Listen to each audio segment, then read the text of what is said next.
तो हाँ जी, ये आपके भाई की डिटेल है कर्ण रैना। पहले जैसे आपकी मैंने कुंडली बनाई है, अब आपके मैं भाई की कुंडली बनाने लगा हूँ। और इनके भी जो आपने सवाल लिख के भेजे हैं वो भी मैं कवर करूँगा। और इनके कुंडली बनी है यहाँ पे वृष लग्न की, और ये कुंडली यहाँ पे मैंने बना रखी है। और जैसे कि देखो जी, आपकी मैंने कुंडली बनाई, आपको मैंने बताया है कि कुंडली में 12 ग्रह होते हैं। वो 12 ग्रह यहाँ पे मैं दोबारा एक बार लिख देता हूँ।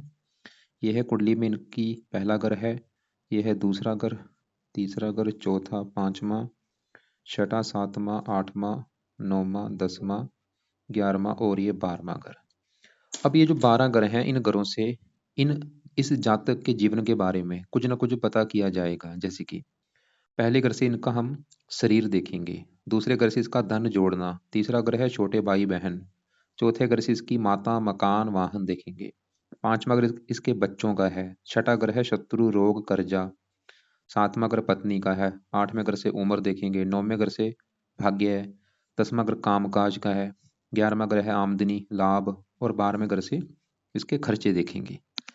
और देखो जी, हमने जो कुछ देखना है वो घर देखना है और घर का मालक।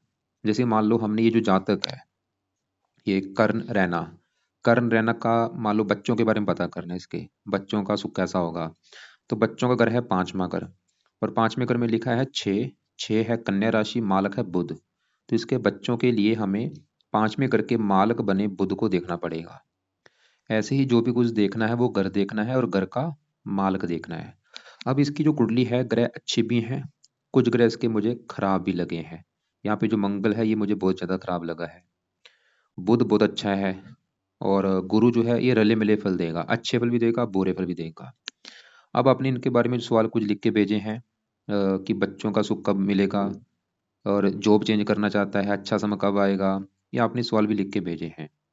अब इसके ऊपर देखो जी, 9 ग्रहों में इसके ऊपर जो सबसे बड़ा अभी असर है, ये 9 ग्रहों में से वो है इस शनि ग्रह का असर। क्योंकि इसके ऊपर चली हुई है शनि की बड़ी महादशा, और ये 2006 में चली हुई है, और अभी 12वां महीना 25 में अगले साल में खत्म होने वाली है। 1 साल की पड़ी है, पिछले कई साल हो चुके हैं चली हुई है। तो इसके मतलब ऊपर अभी सबसे बड़ा असर है इस शनि ग्रह का, जिसकी चल रही है महादशा। असर का मतलब ये है कि जो कर्ण है इसके अभी जीवन में जो कुछ हो रहा है, जो भी ये काम कर रहा है, खा रहा है, पी रहा है, सोच रहा है, कुछ भी, वो कारण ये शनि है।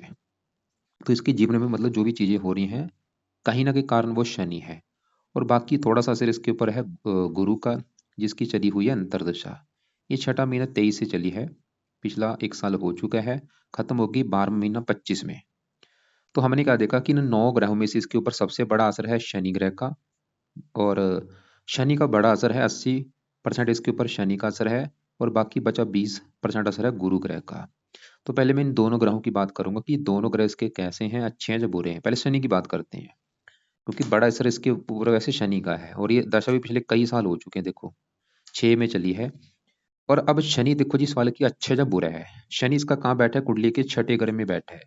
आपको मैंने भी जो 12 घर लिखे हैं, ये छठा घर जो होता है ये कुंडली में अच्छा घर नहीं होता। क्यों नहीं होता?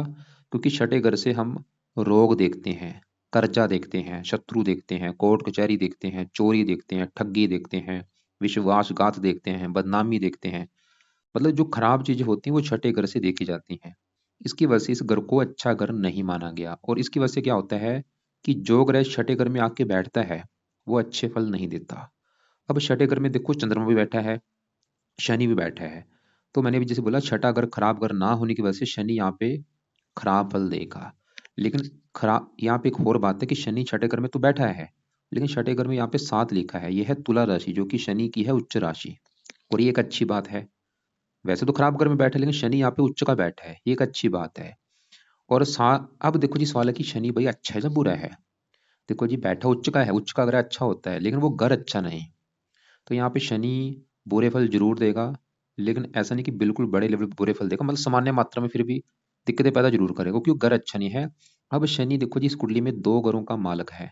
एक तो एक तो शनि का घर है ये 9वां घर, और 9वें घर से इस लड़के का जो कर्ण है, कर्ण का हम भाग्य देखेंगे कि इसका भाग्य अगर देखना है भाग्य कैसा होगा। 9वें घर में क्या लिखा है, 10, 10 है मकर राशि, मालक शनि। तो भाग्य देखना है 9वें घर के मालक शनि को देखना पड़ेगा। और वो छठे घर में जाने की वजह से भाग्य भंग योग बना है। शनि दिखा रहा है कि भाग्य इसका पूरी तरह से साथ नहीं देगा। लेकिन शनि एक शर्त लगा के बैठा है कि भाग्य साथ कहाँ पे देगा, अगर ये विदेश में जाता है, क्योंकि शनि छठे घर से बाहर में घर को देख रहा है, विदेश के घर को। विदेश का मतलब है कि ये अपनी अगर जन्मभूमि से दूर जाएगा तो वहां पे इसका भाग्य ज़्यादा साथ देगा। जैसे इसका जो आपने जन्म लिख रखा है, दिल्ली लिख रखा है, तो अगर ये दिल्ली से दूर जाता है तो इसकी किस्मत ज़्यादा साथ देगी। अगर दिल्ली के आसपास रहेगा तो भाग्य साथ ज़्यादा नहीं देगा। दूसरी बात, शनि इस कुंडली में इस 10वें घर का भी बालक है। 10वां घर है इस लड़के के काम काज का घर। ये जो नौकरी कारोबार करेगा, 10वां घर देखेंगे। 10वां घर पिता का भी है, सरकार का भी है, और मान प्रतिष्ठा। अब 10वें घर की जो चीजें हैं उसके लिए 10वें घर में लिखा है 11। 11 कुंभ राशि है, इसका भी जो मालक है वो है शनि भाई। तो शनि दो घरों का मालक है, 9वें घर का और 10वें घर का। क्योंकि छठे घर में जाने की वजह से शनि 10वें घर को भी लिख के दिक्कतें पैदा करेगा। 10वां घर है काम काज, तो शनि इसके काम काज में भी दिक्कतें पैदा करेगा। 10वां घर पिता का, पिता संबंधी कोई ना कोई दिक्कतें आएंगी। सरकार का है, सरकारी कामों में दिक्कतें, मान हानि में कमी। वैसे शनि 10वां घर काम काज, छठा घर नौकरी, ऐसे लोगों को वैसे नौकरी करनी चाहिए। अगर बिजनेस करेंगे दिक्कतें आती हैं। लेकिन देखो जी, अगर आपका सवाल है कि बिजनेस करना चाहता, आगे इसकी बुध की दशा आने वाली है 12वां महीना 25 के बाद। क्योंकि अभी तो शनि की दशा थी, शनि वैसे नौकरी ही कराता है, लेकिन शनि की दशा के बाद आएगी बुध की दशा। कब चलेगी भाई? 12वां महीना 25 के बाद आएगी बुध की दशा। और यहाँ पे मैं आपको दिखा देता हूँ। तो उसमें इसके यहाँ पे देखो, ये बुध की दशा 12वां महीना 25 में चलेगी, अगले साल में स्टार्ट होगी। 12वां महीना 25 में, अभी एक साल पूरा पड़ा है। और ये दशा बुध की जो खत्म होगी 42 में जाके खत्म होगी। तो इसका जो बुध है भाई वो बड़े लेवल पे अच्छा है। मतलब इसका अभी अच्छा समय शुरू होने वाला है एक साल के बाद, जब शनि की दशा खत्म हो जाएगी। ये बुध इसको बहुत अच्छे फल देगा। शनि तो चलो थोड़े बहुत बुरे फल दे रहा है, क्योंकि साथ में शनि के चंद्रमा भी बैठा है। यहाँ पे एक दोष बना है, विष दोष। शनि मतलब खराब होने का कारण है, एक तो वो छठे घर में बैठा है, ऊपर से चंद्रमा के साथ बैठा है, विष दोष बना हुआ है। इसकी वजह से सबसे बड़ी दिक्कत मानसिक चिंता भी बहुत ज़्यादा होती है। छठ अगर रोग का है, शनि इसको हेल्थ को भी लेकर दिक्कतें पैदा करेगा। शत्रु बढ़ाता है, कर्जदार भी कई बार बनाता है, मानसिक चिंता बहुत ज़्यादा होती है। अब यहाँ पे देखो जी, इसको मैं शनि के उपाय करने के लिए बोलूंगा। अगर शनि के उपाय करेगा क्या फायदे होंगे? तो शनि के उपाय करने से इसका भाग्य साथ देगा। क्योंकि शनि भाग्यशी इसका देखो छठे घर में बैठा है, भाग्य कैसे साथ देगा। और शनि को उपाय करने से इसका जो काम काज है वो चलना शुरू हो जाएगा, क्योंकि काम काज के घर का मालिक शनि है। अगर इसके काम काज में दिक्कतें आती रहती हैं, शनि के उपाय करे। और भी कई फायदे होंगे, जो फिश दोष बना है वो भी खत्म होगा। तो शनि के उपाय में से क्या करना है? पहला उपाय, ये शनि मंत्र जाना शुरू कर दे। तो ये शनि मंदिर जा तो रोजाना जा सकता है, या जब भी इसका टाइम लगे, खासकर शनिवार को जरूर जाया करो। वहाँ पे जाके प्रार्थना करे कि आपके मैं मंदिर इसलिए आया हूँ क्योंकि आपकी जो मेरे पर महादशा चली हुई है पिछले कई साल हो चुके हैं, और मैं चाहता हूँ शनि देवता जी आपकी ये दशा मेरी अच्छी जाए, क्योंकि आप हैं मेरी कुंडली में काम काज के घर के मालक। मेरा काम काज चले, मुझे काम काज में जो दिक्कतें आ रही हैं वो ना आए, और आप है भाग्येश, मेरा भाग्य साथ दे। दूसरा उपाय इस जातक ने करना है, ये शनि कवच का पाठ पढ़ा करे या इसको सुना करे रात के समय। बाकी आपने लिख रखा था ये जातक जो है ये शनि का मंत्र करता है, चलो ठीक है, ये मंत्र भी कर सकता है, एक माला कर लिया करे रात के समय। तो शनि मंदिर जाना है इसने। शनि कवच का पाठ है 2 मिनट का, इस पाठ को पढ़ना है या सुनना है।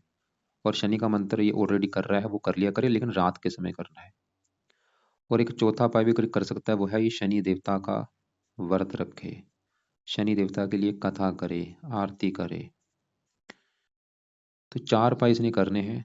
और बाकी देखो जी, काले कपड़े कम यूज़ करे। तो ये तो हो गए शनि के उपाय, जिसकी है इसके ऊपर बड़ी दशा चली हुई है, फिलहाल अभी एक साल में खत्म हो जाएगी। अब आगे बढ़ते हैं इसके ऊपर। देखो जी, गुरु की चल रही है अंतरदशा। सवाल है कि गुरु कैसा है इसका। और ये दशा छठा महीना 23 में चली थी, पिछला वही एक साल से ऊपर ही हो चुका है, 14-15 महीने हो चुके हैं गुरु की दशा चली को। अभी 12वां महीना 25 में, ये भी एक साल की पूरी पड़ी है अभी। तो देखो जी, गुरु सवाल की अच्छा जब बुरा है, तो गुरु इस लड़के को रले मिले फल देगा, अच्छे फल भी देगा, बुरे फल भी देगा। तो गुरु कहाँ बैठा है? 7वें घर में। 7वां घर है इस लड़के की पत्नी का घर।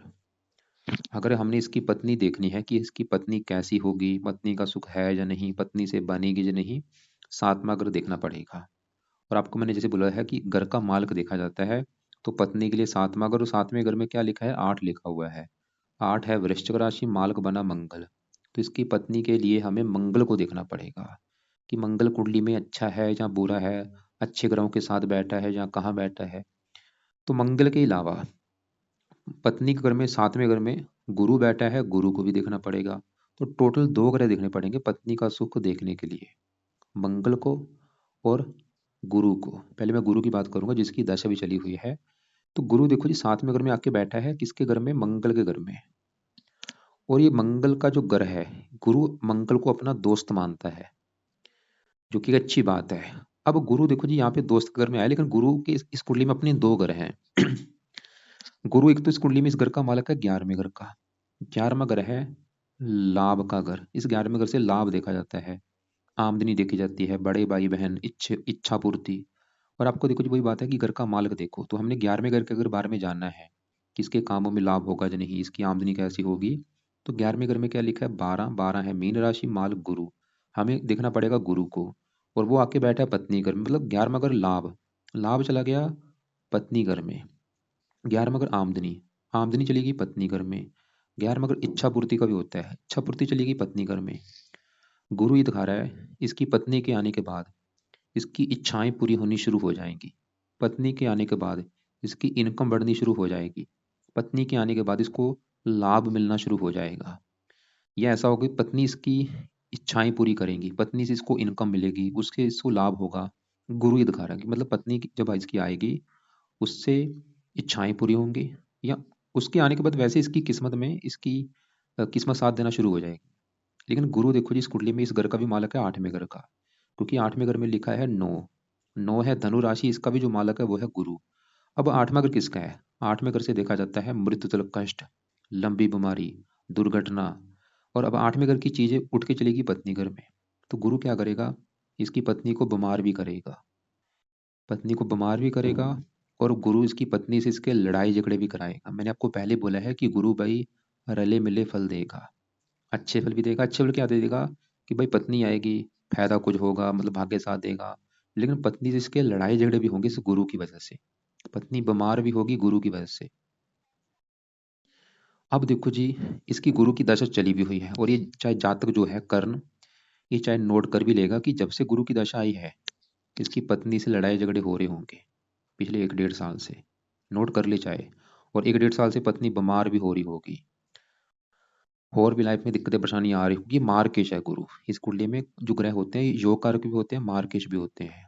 जो मार्केश ग्रह होते हैं उनको अच्छा नहीं माना गया, वो मतलब लाइफ में काफी दिक्कतें पैदा करते हैं, रुकावटें, चिंता, भागदौड़। तो अब सवाल है कि गुरु ऐसा ही क्या काम करे कि गुरु की जो दशा चली हुई है ये अच्छी हो जाए। मतलब गुरु के पाए करने से इसको जो सबसे बड़ा फायदा ये होगा, इसकी पत्नी से इसके लड़ाई झगड़े नहीं होंगे, पत्नी बीमार नहीं होगी, और इसकी इनकम भी बढ़ेगी, कामों में लाभ होगा, प्रॉफिट होगा, इच्छाएं पूरी होंगी, और भी कई फायदे होंगे। अब जो गुरु के पाए हैं वो है पहला पाए गुरु। गुरु का दूसरा नाम है बृहस्पति। तो पहला पाए है इसने बृहस्पति कवच का पाठ पढ़ना है या इसको सुनना है। दूसरा है बृहस्पति स्रोत का पाठ। तो ये 2 पाठ मैंने लिखे हैं, दोनों पाठ पढ़ा करे या सुना करे। कब? सुबह के टाइम। कब तक पढ़ने हैं? जब तक ये दशा है 12वां महीना 25 तक, उसके बाद ये पाठ चाहे छोड़ दे। तो ये दोनों पाठ भाई रोजाना इसने सुबह के टाइम पढ़ने हैं या सुनने हैं। एक तीसरा पाठ भी लिख देता हूँ, वो है बृहस्पति का दान करे पीले रंग का। और ये भी देखो जी 1 साल तक ही उपाय करना है दान, 1 साल के बाद दान को छोड़ देना है। लंबे समय के लिए दान को नहीं करना, सिर्फ 1 साल तक दान करना है। तो 3 उपाय इसने करने हैं, दोनों पाठ सुबह के टाइम पढ़ने हैं या सुनने हैं, और दान भी 1 साल तक करना है। और दान क्या है बृहस्पति का? पीले रंग का दान होता है, जैसे पीला चावल, पीली दाल, पीले केले। कब करना है ये दान पीले रंग का? चाहे रोजाना कर दे, या हफ्ते में 3-4 दिन कर दिया करे, या गुरुवार को जरूर करे। और ये दान की वीडियो आपको मैं वैसे भेज भी दूंगा कि बृहस्पति का क्या दान है, वो ये जातक दान को देख लेगा। लेकिन मैंने आपको भी बोला था पत्नी के लिए 2 ग्रह देखने पड़ेंगे। हमने अभी 7वें घर में बैठे गुरु को देखा, जो कि ये दिखा रहा है कि भाई पत्नी से फायदा भी होगा और पत्नी से लड़ाई झगड़े भी होंगे। अब 7वें घर में जो 8 लिखा है मालक मंगल को भी देखना पड़ेगा कि इसका मंगल अच्छा है या बुरा है पत्नी के लिए। और मंगल कहाँ बैठा है? यहाँ पे दूसरे घर में बैठा है। और दूसरा घर इसका मैंने बोला था धन जोड़ने का घर है ये जो दूसरे घर में मंगल, सूर्य, राहु 3 ग्रह बैठे हैं, ये दूसरे घर से इसका धन जोड़ना देखेंगे। खासकर इसका मतलब ये कितना धन जोड़ेगा, कितना इसका बैंक बैलेंस होगा लाइफ में। अब देखो जी फार्मूला वही है कि घर का मालक देखो, तो इसका अगर हमने धन जोड़ना देखना है, दूसरा घर, दूसरे घर में लिखा है 3, 3 है मिथुन राशि, मालक है बुध। तो हमें इसके धन जोड़ने के लिए बुध को भी देखना पड़ेगा, और बुध के अलावा दूसरे घर में मंगल, सूर्य और राहु बैठे हैं, इनको भी देखना पड़ेगा। तो पहले इन राहु, मंगल, सूर्य, इन्हीं की मैं बात करूंगा। तो इनमें से सबसे पहले मैं यहाँ पे मंगल की बात करता हूँ। देखो जी, इसका जो मंगल है ये मुझे अच्छा नहीं लगा भाई। 2-3 कारणों से मंगल इसका खराब है। तो मंगल खराब होने का पहला कारण है कि मंगल दूसरे घर में बुध के घर में बैठा है, बुध को अपना मानता है वो दुश्मन। पहला कारण ये कि वो दुश्मन के घर में बैठा है। ऊपर से मंगल इसका अस्त बैठा है, और एक ये 0 डिग्री का बैठा है, इसमें बल ही नहीं है, बिल्कुल बाल अवस्था में बैठा है। और एक सबसे बड़ा कारण खराब होने का कि मंगल के साथ बैठा है राहु, युति बनी हुई है यहाँ पे। राहु मंगल जब एक साथ बैठते हैं, अंगारक दोष बनता है। और मंगल इस कुंडली में मार्गशीर्ष भी है। तो कितने कारण बने हैं देखो, 4-5 कारणों से मंगल खराब है। एक तो दुश्मन का घर, एक तो राहु के साथ बैठा है, अस्त बैठा है, 0 डिग्री का बैठा है, मार्गशीर्ष भी है, और 7वें घर से 8वें घर में बैठा है। मतलब 7वें घर को पहला घर माने, 1 2 3 करके 8वें घर में बैठा है। अब मंगल इसको बुरे फल क्या देगा? मंगल एक तो है पत्नी घर का मालक, तो मंगल की वजह से इसको पत्नी को लेकर दिक्कतें आएंगी बहुत सारी। पत्नी से लड़ाई झगड़े होंगे, पत्नी से बनेगी नहीं, मंगल ये दिखा रहा है। और दूसरा इसका बुरा फल है, ये धन के घर में बैठा है मंगल, तो इसके धन की हानि होगी बहुत ज्यादा। धन को लेकर दिक्कतें आएंगी, धन लाइफ में आएगा नहीं, उल्टा धन खर्च होगा। तो मंगल को, और मंगल क्योंकि इस 12वें घर का भी स्वामी, 12वें घर से खर्चा देखा जाता है, मतलब खर्चा जाके धन के घर में बैठा है, इसका धन खर्च होगा। 12वां घर हानि का भी, हानि धन, मंगल इसके धन की हानि करेगा। तो ये दो बड़ी दिक्कतें मंगल इसको दे रहा है। एक तो पत्नी संबंधी दिक्कतें पैदा करेगा, ऊपर से धन की हानि होगी। और यहाँ पे अगर ये मंगल के उपाय करता है, ये मंगल के बुरे फल इसको नहीं मिलेंगे। मतलब पत्नी से भी लड़ाई झगड़े नहीं होंगे, और इसकी जो धन संबंधी दिक्कतें आ रही हैं लाइफ में, वो भी नहीं आएंगी। तो मंगल के लिए देखो जी, पहला उपाय है ये मंगल कवच का पाठ पढ़ा करे सुबह के टाइम। और दूसरा है, मंगल के जो देवता हैं वो है हनुमान जी। हनुमान जी की पूजा उपासना करे, जो कि ये आपने लिख रखा है, करता है, बहुत अच्छी बात है। और आपने ये भी लिख रखा था, ये मंगल का मंत्र भी करता है, ओम अंगार के नमः, वो भी कर सकता है, मतलब तीनों उपाय कर सकता है। मंगल कवच का पाठ तो लाजमी है, ये बेस्ट है, ये तो पढ़ना ही पढ़ना है या सुनना है सुबह के टाइम। और हनुमान जी का भी पाठ, इसका इसका कोई टाइम नहीं है, जब भी इसका टाइम लगे, सुबह शाम। और कोशिश करे इसको चेंज किया करे, जैसे आज मान लो हनुमान चालीसा पढ़ा है, अगले दिन संकट मोचन पढ़ ले, कभी बजरंग बाण पढ़ ले। और कोशिश करे सुबह शाम पढ़ा करे, ज़्यादा फायदा होगा। सुबह भी पढ़े, शाम को भी पढ़े। सुबह बजरंग बाण पढ़ लिया, शाम को संकट मोचन पढ़ ले। और मंगल का मंत्र जो आपने बोला था ये कर रहा है, ओम अंगार के नमः, वो भी कर लिया करे सुबह के टाइम, या इसको। तो ये 3 पाए हो गए मंगल के। और अब मंगल को देखो जी, मैंने बोला खराब जो कर रहा है वो यहाँ पे राहु भी कर रहा है, क्योंकि राहु मंगल के साथ बैठ के, और यहाँ पे दोष बने हैं 2-3। एक तो राहु के साथ जो मंगल बैठता है, अंगारक दोष बनता है। ऊपर से यहाँ पे राहु सूर्य के साथ बैठा है, इसे कहते हैं सूर्य ग्रहण दोष। और ये कुछ मात्रा में पित्तर दोष भी होता है, राहु सूर्य पित्तर दोष भी बनाते हैं, आंशिक पित्तर दोष। तो यहाँ पे भाई राहु का सही होना भी इसके लिए बहुत जरूरी, क्योंकि राहु कहाँ बैठा है? धन के घर में बैठा है। देखो जी, राहु वैसे तो यहाँ पे उच्च का बैठा है, ये जो 3 लिखा है।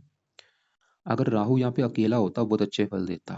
गड़बड़ क्या है कि राहु के साथ मंगल सूर्य बैठे हैं, और दोनों इसके हैं दुश्मन। तो राहु इसके धन के घर में बैठ के इसको धन संबंधी चिंता पैदा करेगा लाइफ में जरूर। मतलब धन का ना आना, कम आना, उल्टा धन का खर्च होना। खासकर इसका जो धन है आएगा भी लाइफ में, लेकिन धन इसका जो, ये जोड़ नहीं पाएगा, क्योंकि खासकर दूसरा घर है धन जोड़ने का। भाई ये लाइफ में धन जोड़ नहीं पाएगा। और कोशिश करे अपने नाम से धन मत जोड़े। धन जोड़ना है अपने बच्चों के नाम से जोड़ ले, या और कोई परिवार के मेंबर के नाम से जोड़ ले। अब यहाँ पे राहु के लिए क्या करना है? राहु का पहला पाए, राहु कवच का पाठ पढ़े या इसको सुना करे रात के समय। दूसरा है राहु स्रोत का पाठ। बाकी यहाँ पे सूर्य भी बैठा है, सूर्य के उपाय रहने दे चाहे।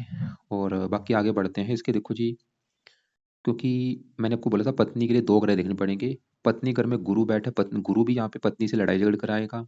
और पत्नी घर का मालक मंगल भी राहु से पीड़ित है। मंगल भी दिखा रहा है कि पत्नी से लड़ाई झगड़े होंगे। तो अगर इसकी पत्नी से लड़ाई झगड़े होते हैं, वो 2 कारण है, गुरु और मंगल। तो गुरु के भी आपको मैंने उपाय बता दिए हैं, मंगल के भी आपको मैंने उपाय बता दिए हैं। बाकी देखो जी, राहु के भी मैंने आपको उपाय बता दिए, क्योंकि राहु भी यहाँ पे, ये जो दोष बने हैं वो दोष तभी खत्म होंगे जब राहु के ये जातक उपाय करेगा। वो उपाय यहाँ पे मैंने लिख दिया, पाठ दोनों पढ़ा करे, राहु कवच, राहु स्रोत। बाकी आगे बढ़ते हैं, इसके देखो जी बात करते हैं यहाँ पे बुध की, क्योंकि बुध की इसके ऊपर आने वाली आगे दशा, ये 25 में चलेगी, 42 में खत्म होगी। बुध इसका बड़े लेवल पे अच्छा है, खासकर दशा जो इसकी चलेगी बुध की, वो इसका अच्छा समय शुरू होगा। मतलब इसका 1 साल के बाद अच्छा समय शुरू होने वाला है। अब बुध क्या अच्छे फल देगा, और मैं यहाँ पे फिर ये बोलूंगा कि भाई ऐसा नहीं कि बुध इसको लाइफ में सभी अच्छे फल दे देगा, ये भी दे देगा, वो नहीं, उसका जो डिपार्टमेंट है, जिन घरों का मालक है, उन घरों को लेके अच्छे फल देगा। जैसे कि बुध का इस कुंडली में घर है ये पांचवा घर, पांचवा घर है इसकी संतान का घर। पांचवें घर से इसकी संतान देखेंगे, पढ़ाई देखेंगे, बुद्धि देखेंगे, और पांचवें घर में 6 लिखा है, कन्या राशि, मालक कौन है, बुध। और बुध बैठा है पहले घर में, शुक्र के घर में, मित्र राशि है, और घर भी अच्छा है, बुध ही दिखा रहे, इसको संतान का सुख अच्छा मिलेगा, संतान को लेकर कोई दिक्कतें नहीं आएंगी, संतान से अच्छी बनेगी। पांच मगर पढ़ाई का है, बुध इसको पढ़ा लिखा बनाएगा, बुद्धि का है, बुद्धिमान बनाएगा। और बुध इस कुंडली में इस दूसरे घर का भी मालिक है, जहाँ पे मंगल, सूर्य, राहु बैठे हैं, क्योंकि दूसरे घर में देखो 3 लिख रखा है, ये मिथुन राशि है, इसका जो मालिक है वो बुध है। तो दूसरा घर है धन जोड़ने का। तो बुध की मतलब दशा जो चलेगी, इसको बुध, इसकी बुध की दशा में इसको सबसे बड़ा फायदा, इसको धन मिलेगा। ये मतलब बुध की दशा में बहुत ज्यादा धन कमाएगा, धन की कमी नहीं रहेगी। दूसरा घर परिवार का है, पारिवारिक सुख अच्छा, वाणी का है, वाणी अच्छी। और बुध पहले घर का अच्छा करेगा, इसको बुद्धिमान बनाएगा, इसकी हेल्थ अच्छी रखेगा, स्वभाव अच्छा, रंग रूप अच्छा। बुध है बिजनेस का कारक, ये बुध की दशा में बिजनेस भी कर सकता है। कौन सा बिजनेस, बुध का जुड़ा बिजनेस। बुध के जो बिजनेस है, जैसे कि लिखने का कोई काम होगा, लेखन, प्रकाशन, पत्राचार, पढ़ाने का काम होगा, टाइपिस्ट, सेल्समैन, हरे रंग से जुड़ा काम हो गया, कंप्यूटर से जुड़ा कोई काम हो गया, वाणी से जुड़ा कोई काम हो गया, सेल्समैन हो गया, हरे रंग से जुड़ा कोई काम हो गया। बुध के भाई काफी काम है, बुध के जुड़े ये काम कर सकता है। बाकी देखो जो आपने लिख रखा था कि संतान का योग है या नहीं, भाई संतान के रिगार्डिंग कुंडली में कोई दोष मुझे नहीं दिख रहा, क्योंकि पांचवा ग्रह है संतान का, संतान घर का मतलब बुध, वो तो अच्छा है, वो कोई नीच का नहीं बैठा, कोई छठे आठवें 12वें घर में नहीं बैठा, कोई पापी ग्रह के साथ नहीं बैठा। तो बुध तो ये दिखा रहा है कि भाई संतान का सुख अच्छा मिलेगा। लेकिन हो सकता है अगर इसकी संतान को लेकर दिक्कतें आ रही हैं, वो इसकी कोई पत्नी की कुंडली में 5वें घर में कोई खराब ग्रह बैठा हो, या 5वें घर का उसका माल खराब हो, इसकी कुंडली में पत्नी संबंधी दिक्कतें, बच्चे संबंधी दिक्कतें आने का कोई मुझे दोष नहीं दिख रहा। इसके अलावा तीसरे घर में शुक्र भी इसका बहुत अच्छा है, पहले घर का मालक है शरीर का, इसको मेहनती साहसी बनाएगा, और भी कई प्रकार के अच्छे फल। यहाँ पे छठे घर में चंद्रमा भी इसका मुझे खराब लगा है, क्योंकि ये भी देखो जी छठे घर में है, शनि के साथ बैठा, विष दोष बना हुआ है, मानसिक चिंता देगा, और भी दिक्कतें। केतु यहाँ पे 8वें घर में उच्च का बैठा है, कई प्रकार के अच्छे फल देगा, उम्र के लिए अच्छा है। अब देखो जी मेरे हिसाब से इसकी जो कुंडली के उपाय हैं, एक तो है शनि ग्रह के, शनि ग्रह के उपाय जब तक ये दशा है तब तक करे। दूसरे नंबर पे इसके उपाय हैं गुरु ग्रह के, क्योंकि उसकी दशा भी चल रही है, और जो पत्नी से इसकी लड़ाई झगड़े हो रहे हैं वो भी एक कारण है, गुरु। बाकी बुध के उपाय अभी नहीं करने, शुक्र के नहीं करने, केतु के नहीं करने, और राहु के जरूर करे। राहु के दोनों पाठ पढ़ने हैं रात के समय, या सुना करे। मंगल के जो पाठ बोले हैं वो सुबह के टाइम पढ़ने हैं। तो एक बार दोबारा यहाँ पे मैं लिख देता हूँ, रिपीट कर देता हूँ। कुछ उपाय देखो जी सुबह के हैं, कुछ है रात के समय। पहले सुबह के उपाय आप समझ लो। सुबह के टाइम इस जातक ने जो करना है वो है बृहस्पति कवच का पाठ और बृहस्पति स्रोत का पाठ, ये दोनों पाठ पढ़ने हैं, या इनको सुना करे सुबह के टाइम। और सुबह के टाइम ही मंगल कवच का पाठ पढ़ ले, या इसको सुन ले। और मंगल का जो मंत्र है वो भी सुबह के टाइम कर ले। और हनुमान जी का जो पाठ है वो मैं बोलूंगा जब भी इसका टाइम लगे, सुबह शाम चाहे दोनों टाइम करे। बाकी रात के समय इसने जो करना है वो है शनि कवच का पाठ और शनि का मंत्र, ये दोनों करने हैं रात के समय। और इन्हीं के बाद जब आप इसने मान लो शनि मंत्र या शनि कवच पढ़ लिया, उसी समय फिर राहु कवच, राहु स्रोत, ये दोनों पाठ पढ़ ले या इनको सुन ले। और क्या क्या मैंने बोला है, मैंने इसको एक तो बोला है शनि के मंदिर जाया करे, और दूसरा है शनि का अगर व्रत रख सकता है व्रत रखे, कथा आरती करे, और बृहस्पति का दान करना है, चाहे ये दान रोजाना कर ले या हर बृहस्पतिवार को किया करे। ये दान की वीडियो आपको मैं भेज दूंगा। बाकी देखो जी एक बार दोबारा मैं इसके जो सवाल है वो देख लेता हूँ। आपने लिख रखा है कि ये हनुमान चालीसा पढ़ता है, अच्छी बात है। ओम अंगंगारक नाम वो सुबह टाइम पढ़ना है। ओम शाम से निश्चय नाम ये रात को पढ़ना है। और शिव जी पर पानी चढ़ाते हुए ओम नमः शिवाय, ये ठीक है, शिव जी की पूजा उपासना करेगा, कई अच्छे फायदे होंगे, राहु के लिए अच्छा है, चंद्रमा के लिए अच्छा है। और आपने लिख रहा संतान प्राप्ति का योग कब है, भाई कुंडली में संतान संबंधी कोई दिक्कतें आने का कारण मुझे दिखा नहीं, क्योंकि पांचवा अगर संतान का है उस घर का मालिक बहुत अच्छा है, संतान का कारक गुरु वो भी ठीक है। और जॉब चेंज, देखो जी आगे बुध की दशा चलेगी 1 साल के बाद, वो मैंने बोला वो इसकी लाइफ में बड़े लेवल पे चेंज होगा, वो मतलब समय काफ़ी अच्छा होगा, काम काज के रिगार्डिंग, बिजनेस के रिगार्डिंग बिजनेस कर सकता है बुध की दशा में। मैरिज लाइफ में जो दिक्कतें आ रही हैं गुरु कारण है और मंगल कारण है। और बाकी देखो जी शनि के उपाय करे, क्योंकि जो बड़ी दशा इसके ऊपर चल रही है वो शनि की है, अगर इसका भाग्य साथ नहीं दे रहा शनि के उपाय करे, काम काज में दिक्कतें आ रही शनि के उपाय करे। और इसने लिख रखा है कि इसने पहले देखो जी अभी इसने रूबी पहन रखा है। रत्न क्या करता है, पावर को बढ़ाता है। रूबी जो है रत्न है सूर्य का रत्न है, इस कुल में वैसे ही सूर्य मार्केश होता है। रूबी का कोई नुकसान नहीं, लेकिन इसने लिख रखा है पुखराज और मोती धारण करना, भूल के धारण मत कर लिए पुखराज और मोती, उल्टा नुकसान देंगे, क्योंकि रत्न क्या करता है पावर बढ़ाएगा। जैसे मान लो गुरु 9 डिग्री का है, तो पुखराज धारण करने से क्या होगा, इसकी पावर 9 जो है 15 हो जाएगी। और गुरु के अभी जो मैंने बुरे फल बोले थे कि पत्नी से लड़ाई झगड़े होंगे, तो वो लड़ाई झगड़े बढ़ जाएंगे पुखराज धारण करने से। पत्नी बीमार ज्यादा होगी, तो भाई पुखराज धारण मत करे। और आपने मोती भी कर रखा है, वो तो भाई छठे घर में बैठा बुरी तरह से खराब है। मोती तो भूल के धारण मत करे, क्योंकि ये छठे घर में बैठ के इसको रोगी बनाएगा, शत्रु बढ़ाएगा, मानसिक चिंता बोझ रह देगा, मातों को लेकर दिक्कतें पैदा करेगा। तो पुखराज और मोती तो बिल्कुल धारण नहीं होंगे, ये तो भाई सीधी सी बात है, इस उल्टा इसको बहुत ज्यादा नुकसान होगा। तो दोनों रत्न तुरंत उतार के अभी रख दे, इसकी आधी दिक्कतें वैसे ही दूर हो जाएंगी ये दोनों रत्न उतारने से। बाकी जो सूर्य का मानिक है वो चलो फिर भी कोई नहीं, वो पहने रखे, लेकिन ये दोनों रत्न धारण नहीं करने। और बुध की दशा जो चलेगी उसमें बुध का पन्ना भी ये रत्न धारण कर सकता है, अभी नहीं बुध की दशा में कर लेगा, लेकिन अभी जो दोनों रत्न है वो उतार के रख दे। तो उम्मीद करता हूँ आपको जो मैंने समझा आपको समझ आ चुका होगा। दान देखो जी, दान यहाँ एक दान इसने आपको मैंने गुरु का बोला है पीले रंग का, बुध का दान नहीं करना, शुक्र का दान नहीं करना, एक दान इसने और करना है वो राहु का दान कर लिया करे। कुछ समय के लिए राहु का भी दान करे, जो कि है सतनाजा होता है, या इसके और भी जो दान है वो दान कर दिया करे। बाकी फिर भी इस जातक के जो सवाल होंगे, कोई बात इसने पूछनी है, कोई समझ नहीं लगी, कॉल करके मुझे पूछ ले। और आगे इसका समय अच्छा आएगा 1 साल के बाद। अभी शनि की दशा छठे घर में बैठा है, विष दोष भी बना हुआ है, तो इसकी अगर काम काज में दिक्कतें आ रही हैं, जॉब चेंज करना, क्योंकि शनि इसके काम काज के घर का मालक है, भाग्य साथ नहीं दे रहा वो भी शनि है। शनि वैसे शर्त ये लगा रहा था कि अगर ये घर से दूर जाता है वहां पे इसको फायदा ज्यादा होगा।